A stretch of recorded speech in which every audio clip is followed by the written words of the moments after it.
Good morning students. मैं doctor सुधा मित्तल। अच्छा, अपन प्रबंध के सिद्धांत कर रहे थे।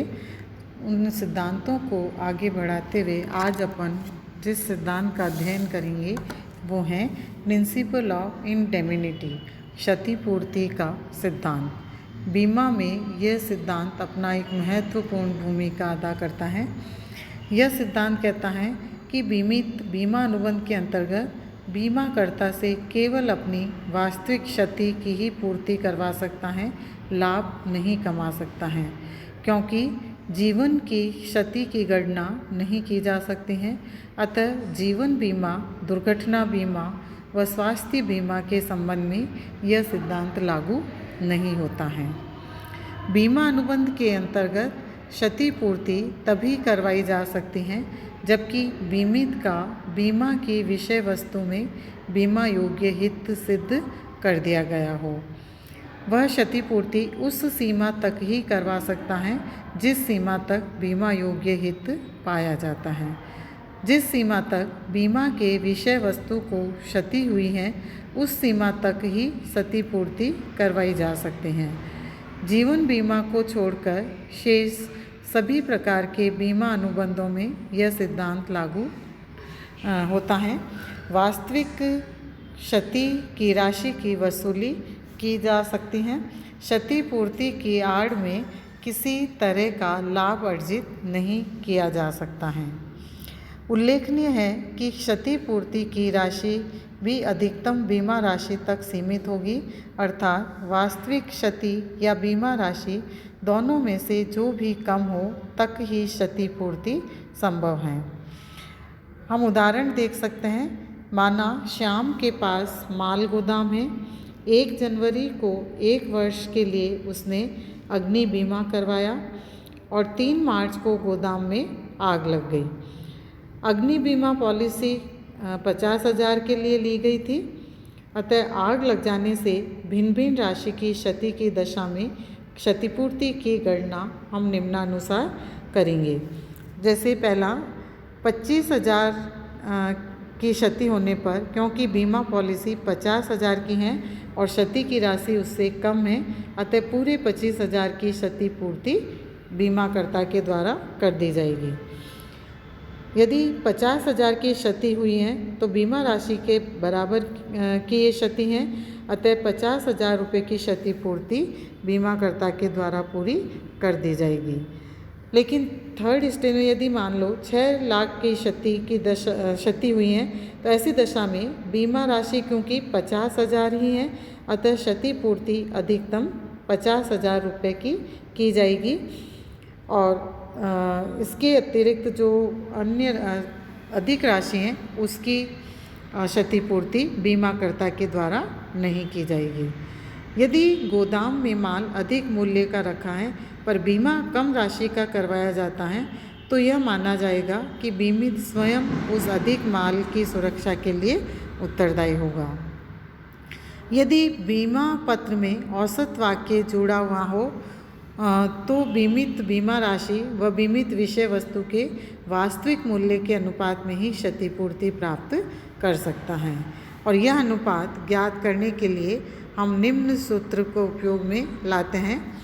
क्षतिपूर्ति की राशि इजिकल टू बीमा की राशि इंटू क्षति की वास्तविक राशि अपॉन बीमा की विषय वस्तु का क्षति के समय बाजार मूल्य। हम उदाहरण जैसे देख सकते हैं। मोहन ने 4 लाख का औसत वाक्य युक्त अग्नि बीमा पत्र क्रय किया। कुछ दिनों बाद आग लगने से मोहन को 3 लाख रुपए की क्षति हो गई।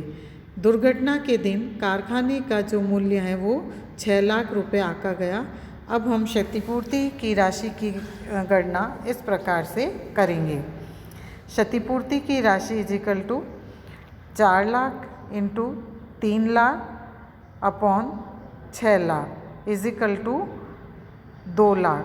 तो जो क्षतिपूर्ति की जो अमाउंट है राशि वो क्या होगी, 2 लाख, क्योंकि अपन ने जो फॉर्मूला लगाया कि क्षतिपूर्ति की राशि इजिकल टू बीमा की राशि कितनी है 4 लाख और क्षति की वास्तविक राशि कितनी है 3 लाख अपॉन बीमा की विषय वस्तु के समय, क्षति के समय जो बाजार मूल्य था कारखाने का वो कितना था, 6 लाख। तो इस प्रकार से इजिकल टू कितने मूल्य की राशि की क्षतिपूर्ति की जाएगी, 2 लाख।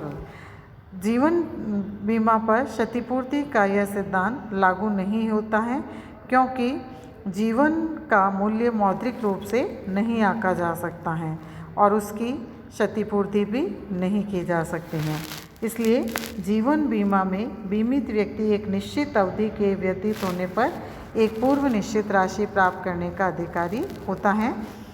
यदि बीमित व्यक्ति की मृत्यु हो जाती है तो उस समय बीमित का वैधानिक उत्तराधिकारी बीमा राशि प्राप्त करने का अधिकारी होता है। तो इस प्रकार से जीवन बीमा में ये सिद्धांत लागू नहीं होता है। अब इसमें हम देखते हैं कि क्षतिपूर्ति सिद्धांत में कुछ संशोधन हुए हैं। उन संशोधन का इसमें ध्यान रखा जाता है, संशोधन किया गया है।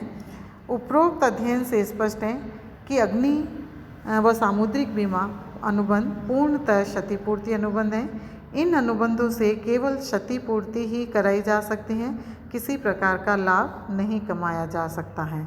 किंतु इस सिद्धांत को व्यावहारिक आवश्यकताओं के अनुसार संशोधित रूप से अपनाया जाने लगा है। फलतः बीमों में निम्न व्यवस्थाएं की गई हैं। व्यवहार में यह देखा जाता है कि बीमित को कुछ वास्तविक और कुछ अवास्तविक हानियाँ भी होती हैं, टेंजिबल और इंटेंजिबल लॉस। अतः बीमा पत्र की शर्तों में दोनों प्रकार की हानियों की पूर्ति का प्रावधान किया जाता है। आजकल कारखाने का अग्नि बीमा करते समय न केवल अग्नि से होने वाली क्षति का बीमा किया जाता है, बल्कि कारखाने की पुनर्स्थापना का भी बीमा किया जाता है। परिणाम स्वरूप बीमित को पुरानी के स्थान पर नई मशीनें लगाकर दी जाती हैं।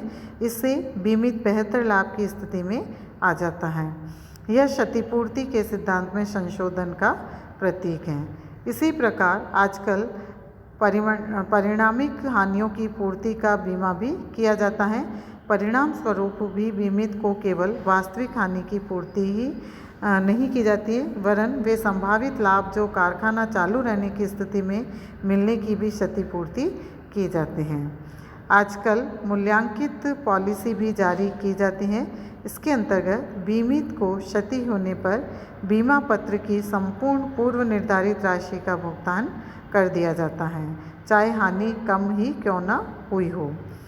समुद्री बीमा में भी आजकल माल के व्यापारिक मूल्य के बराबर क्षतिपूर्ति का वचन दिया जाने लगा है। ऐसे में क्षति होने पर माल के वास्तविक मूल्य के अलावा बाजार मूल्य से या पूर्व निर्धारित राशि का भुगतान किया जाता है।